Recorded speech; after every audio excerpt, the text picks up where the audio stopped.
Là c'est sûr, c'est Fantomas. C'est bien lui. Mais on fait quoi alors? Faut qu'on se casse, rentrons dans le popcorn. Popcorn, Quoi? transporte-nous Messieurs. dans le film de ton choix, Ah. mais fais qu'il soit moins tordu s'il te plaît. Accrochez-vous les loulous.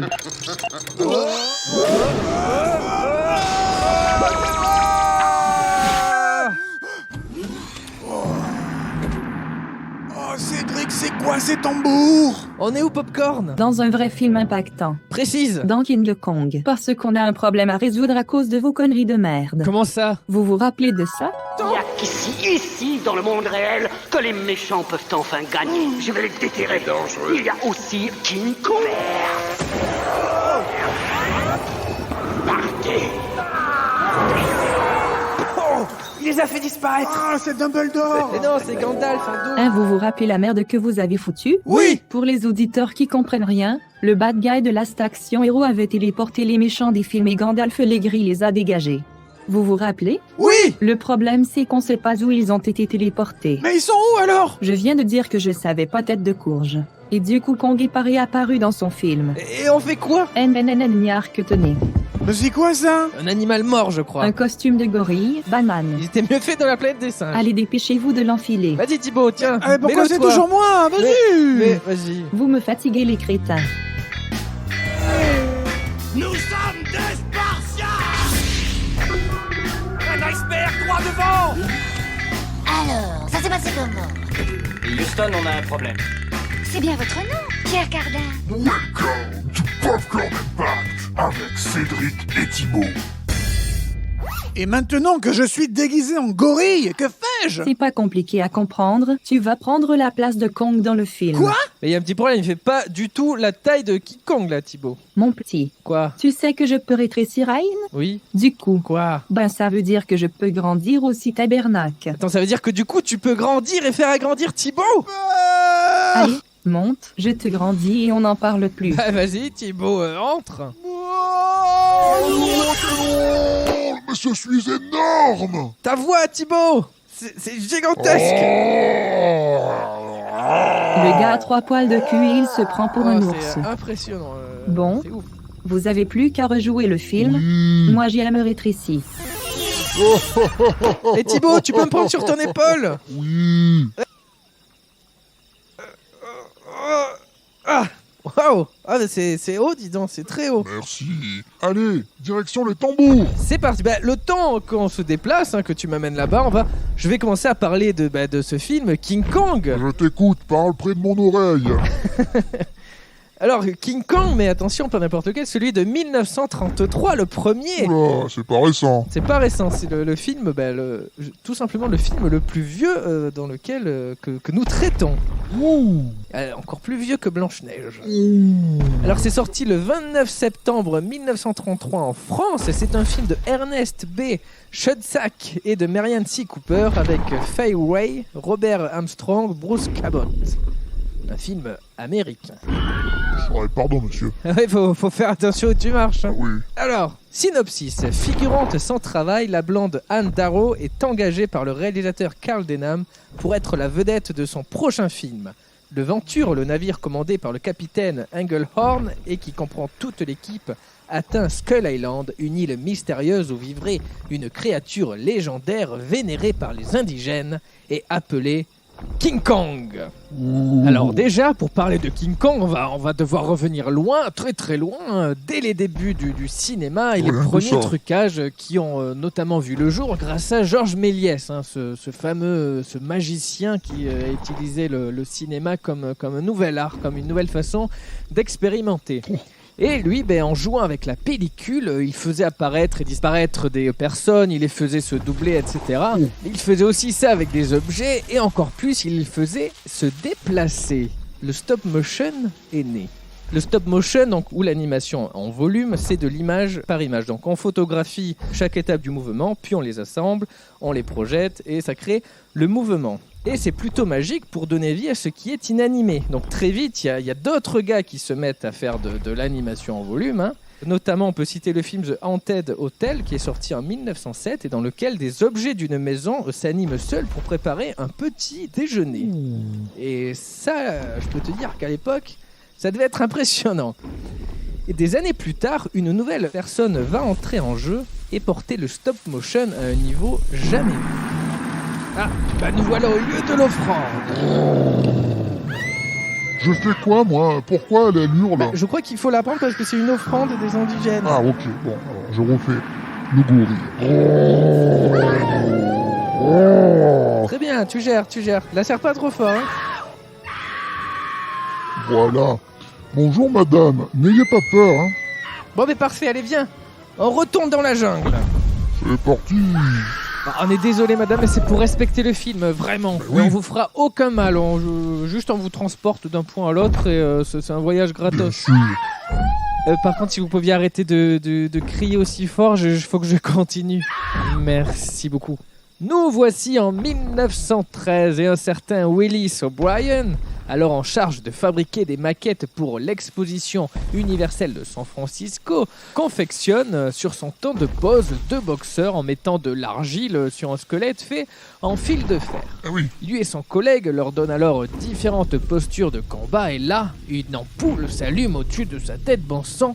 Mais c'est bien sûr, il pourrait donner vie à ses personnages en les animant image par image. Ça serait comme faire un dessin animé, mais en volume. Il a de l'idée, ce mec, hein. L'idée s'empare de lui et ne va plus le quitter. Très vite, il construit un décor miniature et y anime, image par image, un homme, des cavernes et un dinosaure. Il faut préciser qu'il est passionné par les dinosaures. Il fait alors un petit essai vidéo très très court de quelques secondes et il le montre au producteur Herman Weber. Le gars tombe immédiatement sous le charme et investit pas moins de $5,000 pour que O'Brien réalise son premier court-métrage The Dinosaur and the Missing Link, a Prehistoric Tragedy. Le dinosaure et le chaînon manquant, une tragédie préhistorique, qui met en scène des hommes des cavernes dans de très courtes scénettes. Les expériences se succèdent pour O'Brien, il collabore notamment avec Thomas Edison, qui est impressionné par son travail, mais leur collaboration se stoppe quand Edison est accusé de monopoliser le marché de création et de distribution des films. Son studio rencontre alors de grandes difficultés financières et O'Brien va continuer à développer sa maîtrise du stop motion ailleurs.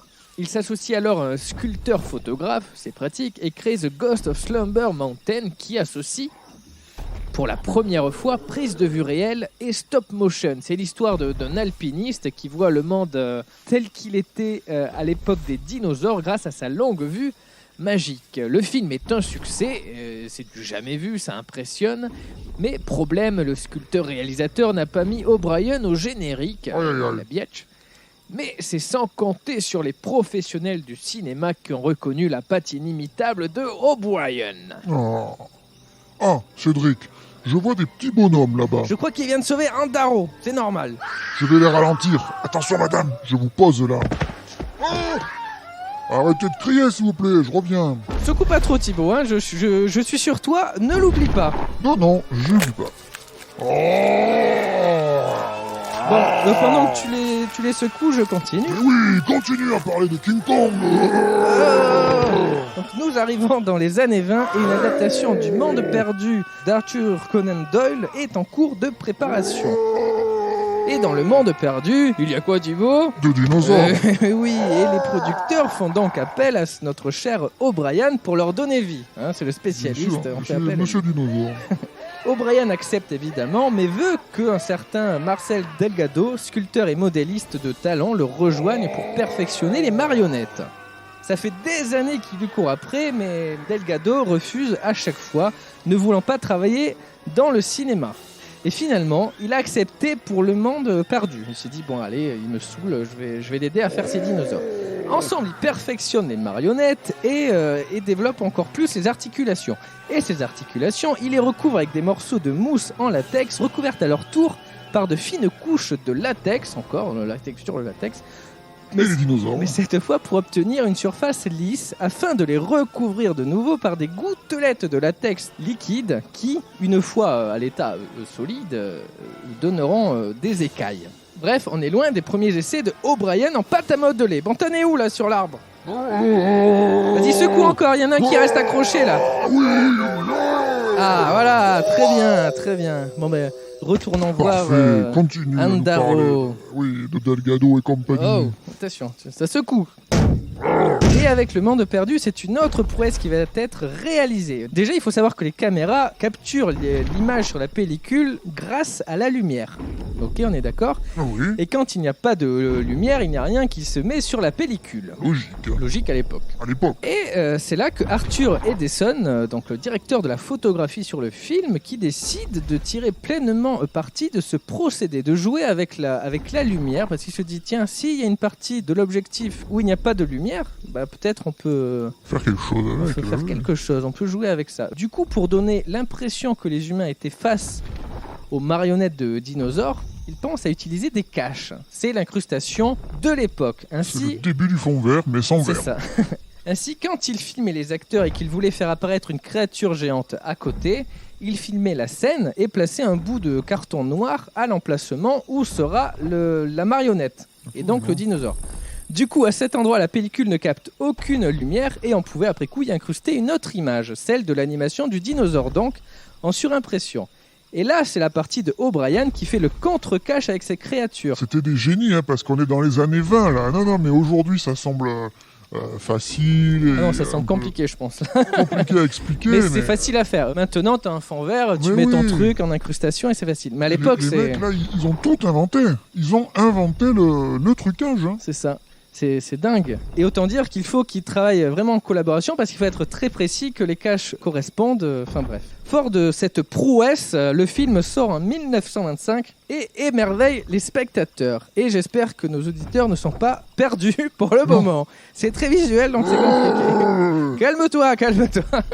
Et c'est un triomphe qui fait de O'Brien l'un des plus grands superviseurs d'effets spéciaux au monde. Rien que ça. Problème, encore, il y a toujours un problème. Toujours. Les années qui suivent, on ne parlera plus des effets spéciaux, qui sont à peine en train de naître là, parce que tous les regards et oreilles sont tournés vers le cinéma parlant, qui débute avec Le Chanteur de jazz en 1927. Les studios se concentrent sur cette nouvelle révolution, et les bébêtes préhistoriques, qui avaient alors le vent en poupe, n'intéressent plus personne. Et autant dire que O'Brien, ce fan de dinosaures, a bien du mal à trouver du Sauf travail. s'il fait pareil les dinosaures. Il pourrait. Bonjour. Je suis Denver. Dernier Il est dinosaure. pas né à la bonne époque, c'est tout. Ouais. Mais il n'abandonne pas comme ça et se lance alors dans son nouveau projet qui s'appelle Création. Il présente son projet à différents studios, mais beaucoup ne sont pas intéressés. C'est fini, les bébêtes préhistoriques, on t'a dit, arrête. Jusqu'au jour où le studio RKO... C'est un grand studio à l'époque. Hein. ouais. Alter Ego de Paramount, Warner Bros ou Universal. Et ce studio est intéressé. Et O'Brien, à ce moment-là, est toujours accompagné de Delgado. Et il se lance à corps perdu dans la pré-production de Creation. Sauf qu'animer des créatures est maintenant plus complexe. Parce qu'avec le parlant, le cinéma se tourne maintenant en 24 images à la seconde. Ouh, ça Et- en fait là. Et non plus en 16 ou 18 images. Donc pour faire du stop motion, il faut maintenant faire 24 images par seconde pour que ce soit fluide, hein, que ça corresponde aussi aux voix, au son. Mais oui, Il faut que ce soit parce qu'il y a la synchro. bande magnétique, et voilà la synchro, important. Ouais, c'est ça. Et donc ça demande 50% de temps en plus de travail. Plus de pépettes. Ouais, aussi. Mais ça ne l'arrête pas. Et avec Delgado, il s'améliore encore plus. Ils améliorent les marionnettes articulées. Ils les font de plus en plus grandes, avec encore plus de détails. Ils perfectionnent aussi les incrustations. Finit le cache sur un coin de l'image. Ah bon. Maintenant, les créatures semblent être avec les acteurs. Alors, pour ce faire, attention, Oui. nouveau passage technique peut-être incompréhensible. On va faire un exemple. Oui, exemple Ce sera plus concret. facile. Alors voilà, il y a un raptor au premier plan Oui. et il suit du regard des gens, donc des personnages qui sont au deuxième plan. Voilà, le raptor au premier plan, on le voit de très près et il y a les gens derrière. Oui, Il place la marionnette donc du raptor au premier plan et projette au second plan la séquence en prise de vue réelle tournée au préalable. ouais. Donc il filme les acteurs qui passent et il le projette sur un écran qui est derrière la marionnette. Ouais. Et il passe ce film image par image. Donc il passe une image et il bouge la marionnette. Donc Ah, la tête, oui. il va bouger un petit peu pour commencer à créer le mouvement. C'est du fond vert en projection. Et il capture l'image, c'est ça. Après, il passe la deuxième image du film. La marionnette Bouge un est peu bougée plus. un petit peu plus et il capture l'image. Et ainsi de suite. à la fin, il a ses 24 images et sa pellicule finale. Donc voilà, c'est très long, c'est un travail de très précis, il faut être très méticuleux, minutieux.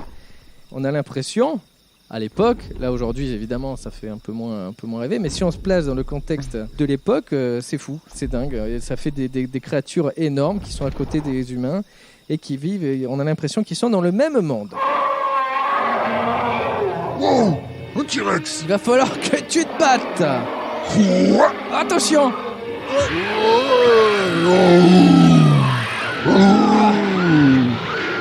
je vais te défoncer. Ouais, bien, ouais, c'est un peu violent quand même. Hein. Je t'ai jamais vu aussi violent. Ouais, c'est parce que je suis un gorille maintenant. Des muscles. Alors, mais continue de nous faire rêver. Ouais. Essaie de t'occuper de madame Bien parce sûr. qu'elle est paniquée là. Nous voici dans les années 30 et une grosse crise économique s'abat sur les États-Unis Oui, les subprimes. suite au grand krach boursier de 1929. Ah non, pas les subprimes. C'est la grande dépression. Aïe, aïe, aïe. Ça touche énormément de monde. Hein. C'est la merde. C'est la merde. La RKO est touchée aussi C'est et la fait merde. face à de grosses difficultés financières. Un nouveau patron est alors engagé en 1931 pour tenter de remettre le studio sur les rails, David Selznick. Alors lui, je vous dis son nom parce que c'est par exemple le producteur d'un certain film, Autant n'emporte le vent, en plus de King Kong. Mais voilà. C'est un grand producteur de l'époque, parce qu'on rappelle que Autant n'emporte le vent, si on fait le box-office après inflation, c'est au top du panier. Top of the top. Donc ce producteur arrive à la RKO et doit faire un gros tri dans les films en cours, parce que ils peuvent plus se permettre de dépenser trop d'argent. De faire n'importe quoi avec des dinosaures, par exemple. Hein, juste un exemple. Certains sont alors réécrits, d'autres films sont retournés et encore d'autres sont abandonné. Et pour accompagner ce renouveau, il fait appel à Merian C. Cooper, un réalisateur, et il lui demande de faire un film de son choix, mais un bon film, quoi, un truc qui va marcher. Tiens, c'est facile ça. Tiens, tu me fais un bon film, un truc qui va marcher. D'accord, pas de soucis, patron. Et il se trouve que Cooper est en train de développer un projet secret centré sur un singe géant. Ah. Du coup, on va parler un peu de Cooper. Alors lui, il n'est pas fasciné par les dinosaures, il est fasciné par les gorilles et les singes, depuis son plus jeune âge. Super. Chacun a ses lobbies. Oui, ils aiment les créatures. Et d'ailleurs, petite parenthèse, à l'époque, les singes, on les voyait pas trop dans les zoos, c'était pas très courant. Ah. Et ils étaient très présents au cinéma. Et du coup, c'est pour ça qu'il y avait beaucoup de films qui mettaient en avant des singes, dans Tarzan à partir C'est vrai. dans les années 10. Le livre de la jungle aussi. Ouais, beaucoup plus tard. Mais dans les années 10, il y a beaucoup de... L'éclair de lucidité anachronique. Mais des singes, dans la planète des singes. Et il a eu une idée de faire ce film sur un singe géant après avoir fait un rêve dans lequel un gorille géant donc terrorisait la ville de New York. Ça ressemble, voilà, c'est la base de King Kong. Et donc voilà, il veut faire ce film qui met en scène un primate du Congo qui affronterait, par exemple, il s'imagine des scènes énormes, qui pourrait affronter un dragon du Komodo, ces créatures géantes aussi. Mais avant de faire King Kong, il va faire un autre film qui s'appelle Les Chasses du Comte Zaroff, avec l'actrice Fay Wray. C'est ma favorite. Donc c'est celle qui jouera Andaro plus tard dans King Kong. Et il fait aussi appel au co-réalisateur Ernest B. Schutzack pour le co-réaliser avec lui. Ils ont déjà fait équipe sur d'autres films avant ça. Ce film sort en 1932, utilise un décor de jungle qu'il va réutiliser pour son prochain film, qui va mettre en scène un fameux gorille géant. Mais c'est pour ça qu'il n'a pas fait directement, c'est parce que c'est compliqué de faire ce genre de film avec un gorille géant et des dragons du Komodo géant, etc. Donc il sait pas trop comment faire. Et là, il tombe sur le film Creation, le projet de O'Brien. Tout est lié. Ouais. Et là, il trouve que les effets spéciaux sont assez bien foutus, sauf que le scénario est trop bancal.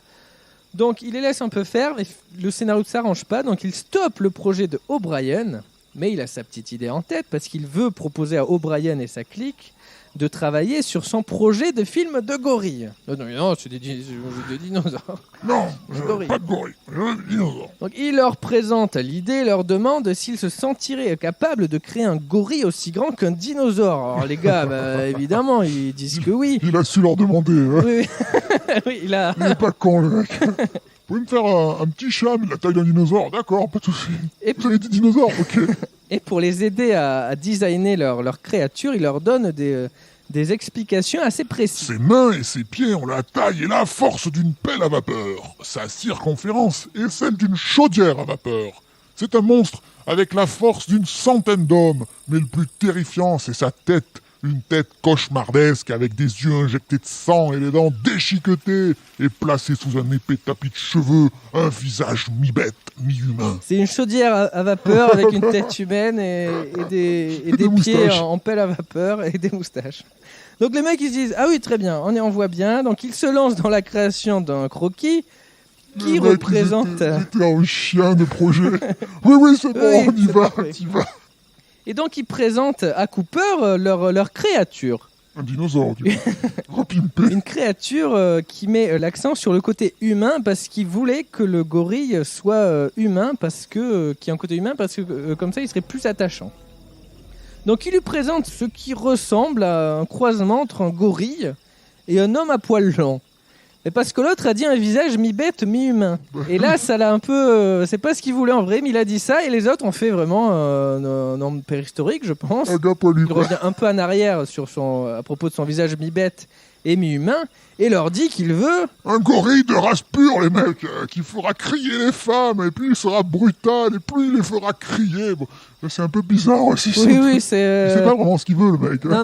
Non. Mais il veut voilà, un gorille qui fait crier les femmes. C'est une autre époque.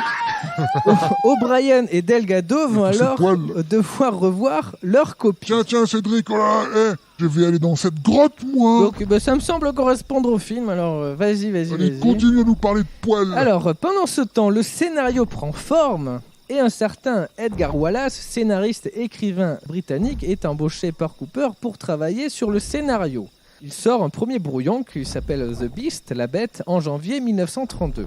Donc il se lance et il est prêt après à modifier le script, à l'améliorer, etc. En voilà enfin un qui est dynamique et chaud et qui va peut-être mener le projet à bien. Et oui. Mais voilà, mois plus tard, il meurt. Et ils sont un peu emmerdés parce qu'il a fait qu'un brouillon finalement et ils ne garderont rien de ce brouillon. Mais comme pour lui rendre hommage, Cooper le laissera au générique. C'est pour ça qu'on voit, Il a rien écrit. on le voit au générique, il n'a rien écrit du truc. Il a Non. l'histoire de base, hein. Le gorille et machin, mais c'est tout. Le gorille avec des poils et une pelle à vapeur. Allez, c'est parti. Il a fait un scénario, oui, non, on s'en non, fout, mais, il est décédé, mais- on le crédite quand même. On le met, c'est un hommage, on est sympa. Il aura la Légion d'honneur. Et donc, un nouveau scénariste est embauché. Il donne naissance à un nouveau script. The Eighth Wonder, la 8e merveille, qui est un peu une revisite de La Belle et la Bête. Contraint par le temps, le scénariste actuel quitte le projet, il doit faire autre chose. Et il est remplacé par un autre qui apporte de nouvelles idées. Puis il y en a d'autres aussi. Ça devient un peu un bazar, tout ça. Mais il y a de nouvelles idées qui sont apportées, notamment les indigènes ou encore le sacrifice de la jeune femme que tu as sauvée au début. Mais chut. Seul problème pour le producteur David Selznick, le gorille n'arrive pas assez tôt dans le film. Il arrive à peu près à la moitié du film. S'il y a une Dans le bête de film bois, du final. coup, il met du temps à se Il réveiller. est persuadé que les gens, si le gorille n'arrive pas avant, vont s'ennuyer en l'attendant. Mais Cooper le convainc du contraire. Son arrivée sera encore plus excitante si elle est attendue. On crée une attente. Derrière toi, Thibaut! Un serpent géant! Oh! Oh Oh! On dirait qu'il est en Bien caoutchouc, ce truc. Il est un peu mou du genou. Mais arrête de crier, toi. Bon, allez, je monte. Vas-y, grimpe. Je continue, c'est toute une histoire. Hein. Oui. Divers personnages sont également intervenus dans l'écriture, encore plus, notamment l'écrivaine Ruth Rose. qui est l'épouse du co-réalisateur Schoedsack. Et elle a par exemple resserré l'action du film pour qu'il soit moins lent et poussif.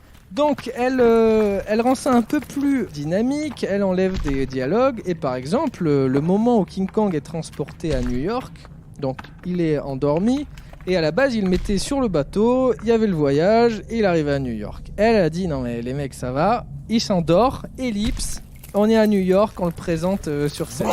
Paf, voilà, efficace, et ça c'est très bien vu. Cooper est satisfait du scénario. Et dans un même temps, un titre est trouvé à la demande de la RKO, parce qu'on était sur The Eight Wonder. Ouais, c'était déjà pas mal. Ouais, c'est pas mal. Mais il voulait un titre un peu plus mystérieux. Cooper se renseigne et va donner déjà un nom à sa bête, qui s'appelle la bête. C'est pas... Et il appelle Kong. Ouh. Parce que lui, il aime les mots qui commencent par la lettre K. Comme un spécial K. C'est parce que ces mots qui commencent par un K, il les trouve forts et durs. Et parmi ses mots préférés, il y a Kodak, il y a Kodiak et Komodo. Tiens, on en parlait tout à l'heure, le dragon du Komodo. Ou caméra. Ou Mortal Kombat. Et justement, le dragon du Komodo, c'est aussi appelé le roi du Komodo. Ouh, de Komodo King. Et King Kong, il imagine comme un gorille du Congo. Donc Congo, il se dit avec un K et sans le O, voilà. Donc ça fait Kong, un nom fort, un nom court. Et Kong, d'ailleurs, pour l'anecdote, était aussi le nom d'une chaîne de montagne en Côte d'Ivoire. Voilà, on voyage avec on le voyage. Impact. Et pour le titre du film, ça ne sera pas que le nom du personnage, parce qu'il va y ajouter le King. Donc le King, le roi, Comme Burger King, d'ailleurs. le roi du Komodo, machin. Déjà, ça répète un peu le Kong, ça l'amplifie. King Kong, on comprend qu'il s'agit d'un personnage, parce que c'est un roi. Et s'il s'agit d'un personnage, ce n'est pas un documentaire. Et ça va attirer le public si c'est une fiction, parce que le documentaire peut justement freiner le public. Il y a moins de monde pour voir des documentaires que de la fiction. Surtout s'ils sont ready to Et enfin, concernant la réalisation, Cooper et Schoedsack ont décidé de filmer chacun selon leur style. Celui de Cooper est lent et méticuleux, quand celui de Schoedsack est plus rapide. Du coup, Schoedsack réalisera les scènes de dialogue avec les comédiens. Il fait de la telenovela. Voilà. Et Cooper, lui, s'occupera des animations avec les miniatures. Un travail plus minutieux. Et c'est l'occasion de revenir sur nos deux pros des effets spéciaux, Brian et Delgado. Donc ils sont revenus, ils ont travaillé sur le gorille, on était sur leur gorille mi-homme, mi-humain, là, avec des poils longs. Mi-dinosaure. Donc ça y est, ça ressemble à un gorille, mais un gorille qui se déplace debout, un peu comme un humain, pour le côté humain que voulait O'Brien. Donc voilà, ça plaît à Cooper, c'est bon. Et il crée alors un gorille qui prend vie sous la forme d'une marionnette de 80 cm de haut. C'est grand, Ah bah, mais c'est pas non plus énorme. pour de la stop motion, c'est beaucoup. C'est grand. Alors c'est Oui, grand, on va dire c'est grand. Oh mon dieu, qu'est-ce que c'est grand! C'est la plus grande qu'ils aient fait jusque-là. Et ils font alors des tests en réutilisant les dinosaures de Creation, parce qu'il y aura des dinosaures dans le film. Ben oui. Et les tests plaisent, le projet, ça y est validé à fond, le scénario, les acteurs, les marionnettes et compagnie, et la production peut se lancer. Et là, ils vont tout donner pour les effets spéciaux. Cédric! Quoi? Elle a fui, la madame! Quoi? Elle a fui, elle s'est échappée. Oui, j'avais saisi ça. Mais il faut la retrouver, sinon ça va pas, on va tout foirer encore une fois. Des décors miniatures sont créés dans lesquels sont animées les créatures. Et dans ces décors, on place de petits écrans. Donc c'est des écrans en feuilles de caoutchouc qu'on tend pour que les prises de vue réelle soient projetées dessus. Ouais. Donc on va refaire une petite présentation. On a une petite maquette de 1 mètre sur 1 mètre sur laquelle il y a un mini écran de cinéma. Ouais. Et les films, les prises de vue réelles sont projetées là. Et donc tout autour, c'est que de l'animation. Il y a des dinosaures, des machins. On a l'impression que les humains sont dans ce décor. Et ça va encore plus loin parce qu'ils interagissent ensemble. Avant, ils se croisaient, ils se regardaient ou quoi. Mais maintenant, il y a une interaction. Et par exemple, la main de la marionnette va s'approcher de l'humain, de la projection d'un humain. Et au moment où ils vont interagir, l'humain est enlevé et remplacé par une marionnette. Et du coup, on a l'impression que la main prend une marionnette. Et ça, à l'époque, c'est dingue. C'est ouf. C'est ouf. C'est fou. C'est pas clair, mais c'est ouf. Oh, c'est dingue, c'est incroyable. Mais ces miniatures en délimitent et c'est King Kong qui va poser un petit problème parce qu'il est le héros du film. C'est d'ailleurs la première fois qu'un animal est le héros d'un film. Et ils ont besoin de gros plans sur son visage pour montrer un peu ses expressions, pour qu'on s'attache à lui. Sauf que la tête de la marionnette ne fait qu'une dizaine de centimètres. C'est peu. C'est peu parce que quand on projette sur un écran de cinéma, ça ne passe pas, c'est pas assez détaillé, ça fait un truc un peu dégueulasse. Mais comment faire alors ? Et Cooper a alors une idée de génie. Il faut fabriquer une tête géante. Delgado, qui est à chaque fois un peu réticent, pense que c'est une mauvaise idée, surtout que cette tête ne sera utilisée que pour quelques secondes à peine, selon le script. Mais Cooper insiste, ils doivent le construire. Delgado et son équipe se lancent alors dans la création, non pas d'une tête, mais carrément d'un buste géant, fait avec une charpente en bois, des fils de fer, du tissu et du métal. Donc c'est un truc de plusieurs mètres. Oui. Et le tout est recouvert de fourrure et tout est animé. La mâchoire est articulée, les yeux bougent vers le haut, bas, de droite, gauche. Les arcades sourcilières se lèvent et se baissent. Et le tout est contrôlé avec des leviers et des manettes d'air comprimées. C'est toute une technique énorme. Ils sont passés de je fais de la pâte à modeler à j'active des commandes à distance pour contrôler un gorille géant. Ça prend des proportions gigantesques. Et le visage est tellement bien que les réalisateurs l'utiliseront sur plusieurs plans du film. Et en effet, quand on regarde le film, il y a plein de plans du gorille. Maintenant, il y en a plein. Avant, il ne devait pas en avoir.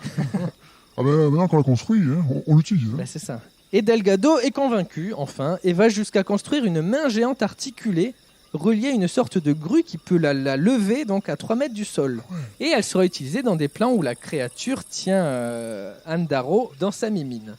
Ouais. Donc il y a les doigts qui resserrent et la femme est dedans. Et derrière on peut projeter New York vu du ciel. Et justement... Ah, je suis allé trop vite. Non, bah la transition est parfaite. Parce qu'ils vont mélanger les techniques pour pousser le trucage encore plus loin.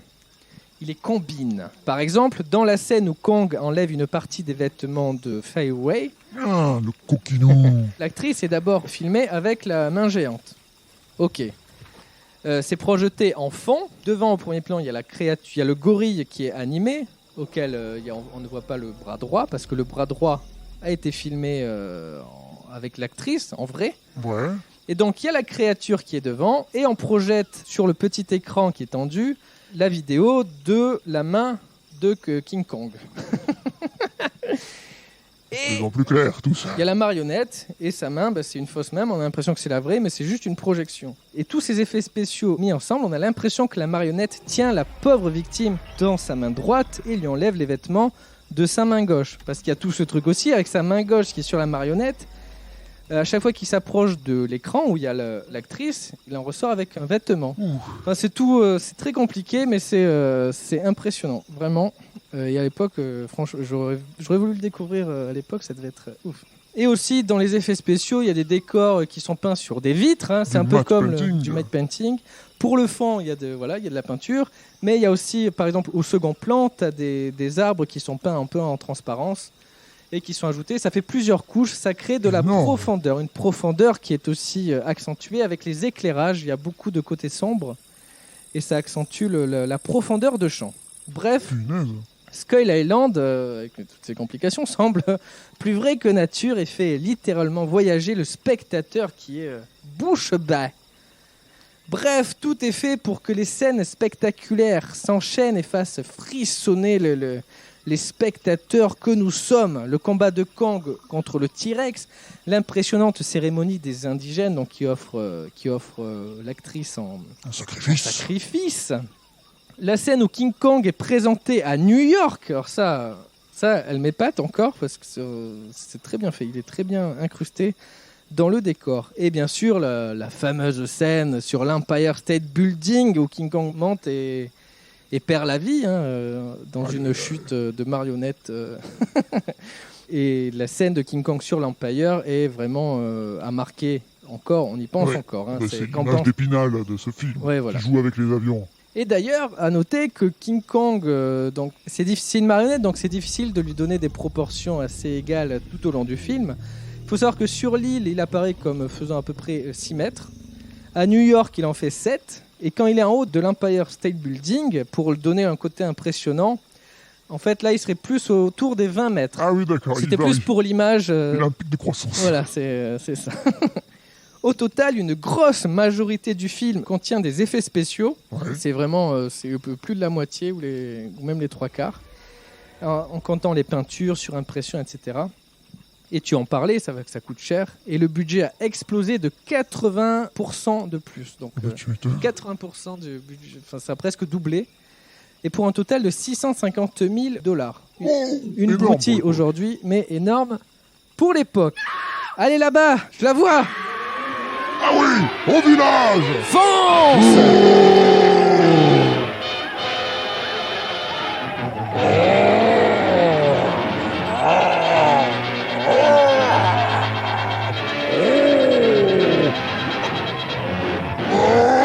Pousse la porte. Allez Thibaut. Voilà. Ah, j'ai l'impression que tu les effraies, tu leur fais peur. Je comprends pas pourquoi. Bon, trouvons Andaro, mais juste fais attention où tu marches, hein, il y a des habitants un peu partout. Oui. Oups, ouais, pardon, monsieur. Oh, médé, il me lance des lances. Arrêtez, on est gentils nous. Dégagez. Et hop. Allez, voilà. Elle est là-bas, elle est près de la plage. Mais ils m'ont jeté un truc dessus. Thibaut Wow Merde, Thibaut.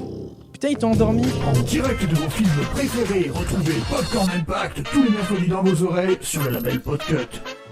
Mais je suis où là? Et qui m'a attaché?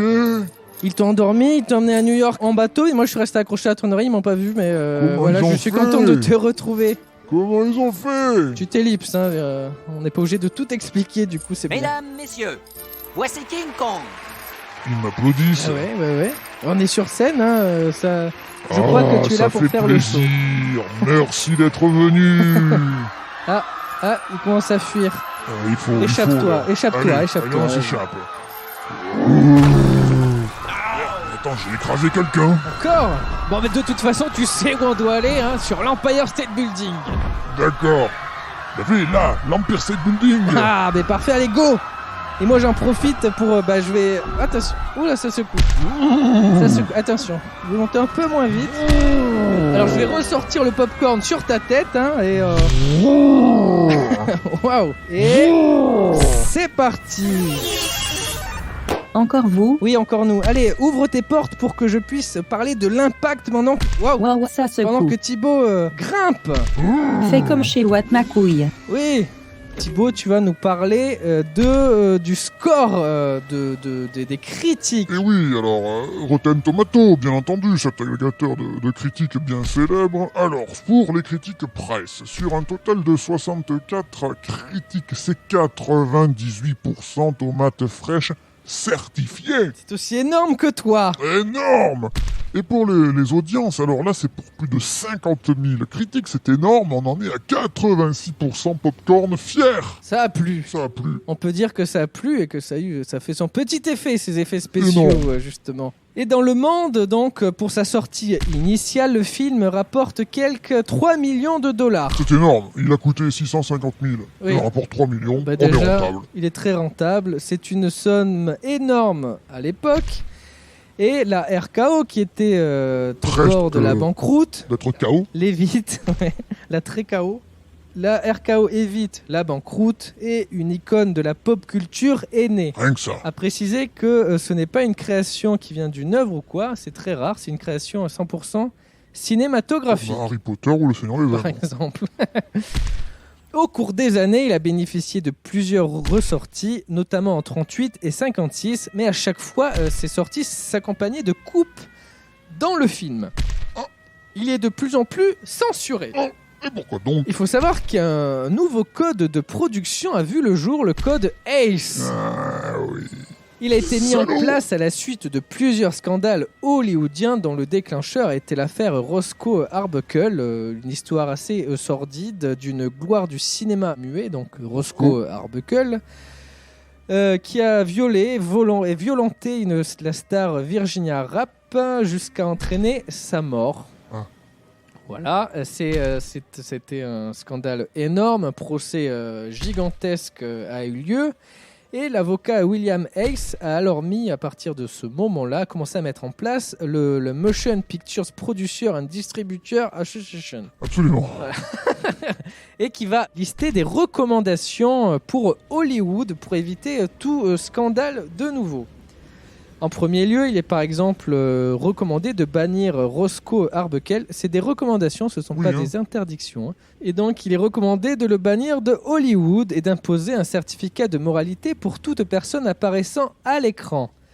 Mais d'autres scandales éclatent suite à différentes morts ou divers faits plus ou moins obscurs à Hollywood. À cause de la drogue, etc., des comportements inappropriés. C'est tout un... Hollywood ne va pas très bien, son image se dégrade et le code ACE se remplit peu à peu. Et encore plus avec l'arrivée du cinéma parlant. Et bref, ce qu'il en ressort, c'est qu'il ne faut porter aucune atteinte morale aux spectateurs. La violence doit être diminuée quand la nudité, la sexualité ou les blasphèmes doivent être interdits. Oui, on est sur une surcensure. Ah oui. Une liste de mots est même proscrite, on ne peut plus dire God, Lord, Jesus, Christ, Hell, Damn ou encore God. Punaise. Et ce code est entré en vigueur en 1934 pour s'arrêter en 1966. Il a beaucoup impacté le cinéma. Alfred Hitchcock et compagnie, là. 66, c'est tard. C'est pour ça que Hitchcock, tu en parlais, je crois, dans Psychose. Absolument. On accusait Hitchcock de montrer de la violence et lui il disait non, il n'y a pas de violence. Montrez-moi, elle est où la violence ? C'est la magie du montage. Ouais. Bref, lors de sa deuxième ressortie, King Kong donc, a subi les coups de ciseaux. Donc, quand il est sorti en 1938, parce que le code était en place. Ainsi, la scène dans laquelle King Kong enlève les vêtements de Ann Darrow, qui reste quand même habillée. Hein. Oui. En vrai, il enlève juste des tissus, mais elle reste entièrement habillée. Ça, c'est supprimé. On supprime aussi des scènes dans lesquelles King Kong écrase des indigènes avec ses pieds, ce que tu as fait malencontreusement tout à l'heure. Ou encore quand il met une personne dans sa mâchoire et qu'il la croque. Désolé. Bref, ça, c'est censuré. Ce n'est qu'au début des années 70 que le film a pu retrouver toutes ces scènes. Enfin, toutes sauf une, parce qu'il y a une scène qu'on n'a plus revue. Il s'agissait d'une scène dans laquelle les marins se font attaquer et dévorer par des animaux géants, dont un crabe, une araignée ou encore un lézard. Ça avait choqué le public et des gens avaient quitté la salle. Et en voyant ça, Cooper a décidé de la supprimer. Donc là, c'est vraiment lui qui s'était auto-censuré. Donc elle était juste visible lors des premières séances. Et Peter Jackson, un grand fan du film, hein, on sait qu'il a réalisé un remake, on y revient. Mais lui, il a décidé de refaire cette séquence avec les informations qu'ils avaient. Et elle était visible sur le DVD de King Kong lors de sa réédition en DVD en 2005, en tant que bonus. Censuré ou pas, le film a marqué les esprits et engrange de nouveaux millions de dollars. Et lors de la réédition, par exemple dans les années 50, les bénéfices étaient de quelques 2,5 millions de dollars. Ça rapporte. Ça rapporte. Au total, Kong a rapporté quelques 10 millions de billets verts. Punaise. Mais plus que de l'argent, il a reçu au fur et à mesure des années, et c'est là qu'on voit que c'est un classique, de plus en plus d'honneur. C'est un film qui reste dans le temps. L'argent ne suffit pas si le film est oublié, voilà. Il a tout pour lui, ce King Kong. Donc en 1975, l'American Film Institute le classe dans les 50 meilleurs films américains. En 1991, la Bibliothèque du Congrès le nomme comme étant un film culturellement, historiquement et esthétiquement significatif. Rien que ça. Et en 1998, l'AFI l'a classé comme étant le 43e plus grand film de tous les temps. Bon, ça c'est des classements, voilà, c'est subjectif. Il faut dire qu'il marque une étape importante dans l'histoire du cinéma et qu'il en a inspiré beaucoup.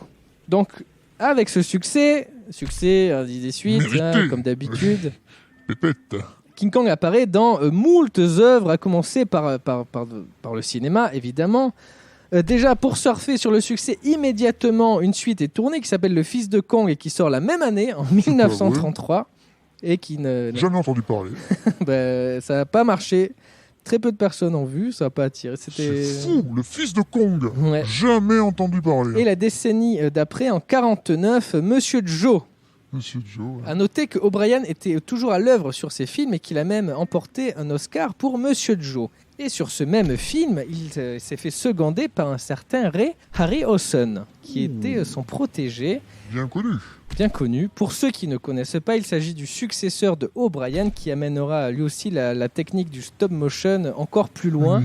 C'est un maître des effets spéciaux qui a trouvé sa vocation en regardant King Kong et qui lui à son tour en a inspiré plein d'autres, dont Spielberg, toujours lui, qui, comme pour le récompenser de sa carrière, lui faire honneur, a fait appel à lui sur Jurassic Park en tant que consultant à titre honorifique.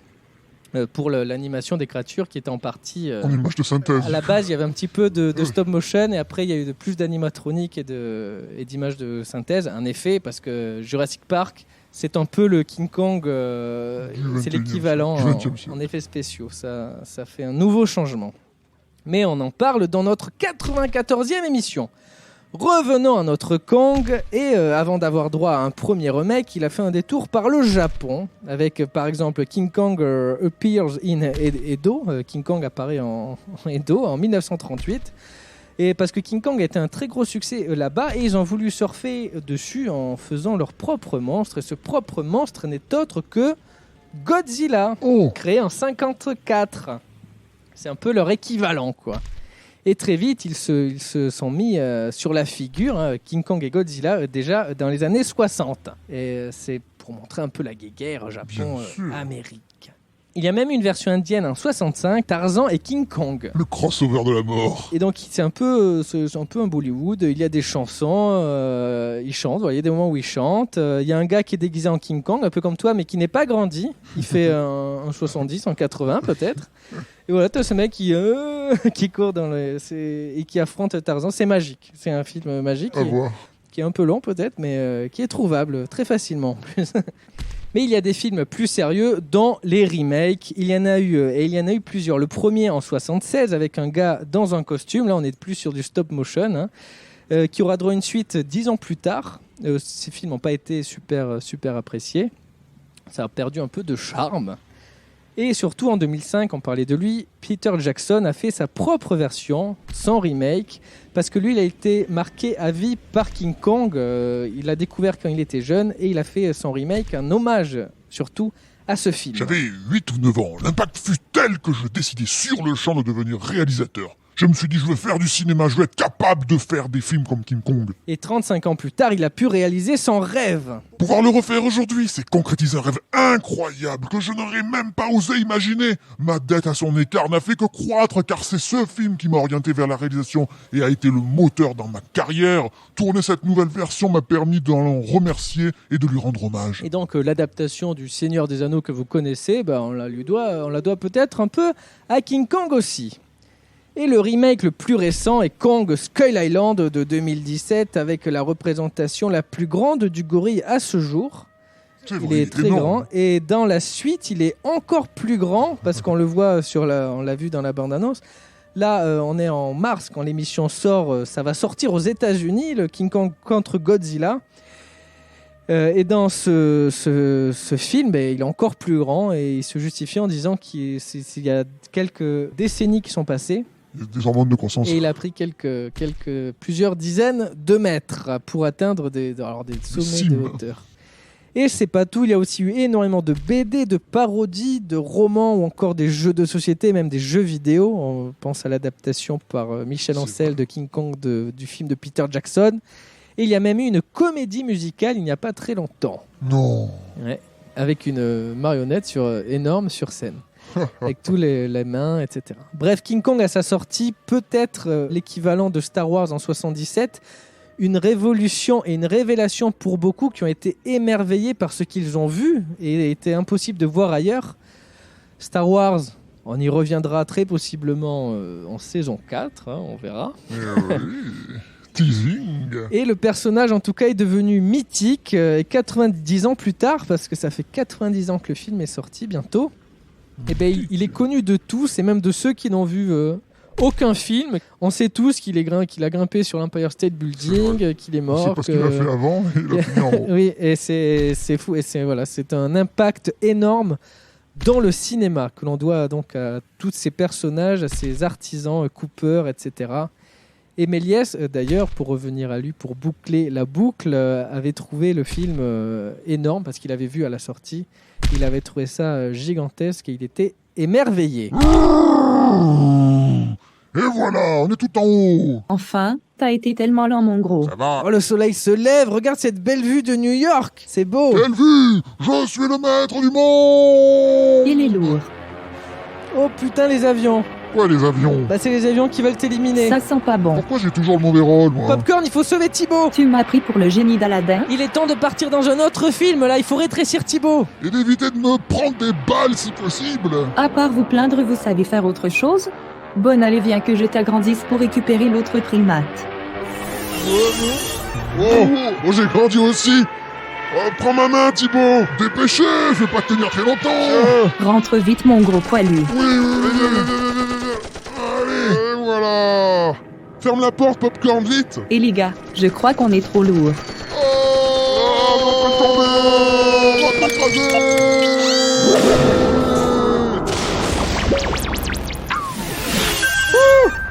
Ça fait du bien de retrouver une taille humaine. Ouh, c'était moins une. Et on est où maintenant? Oh putain.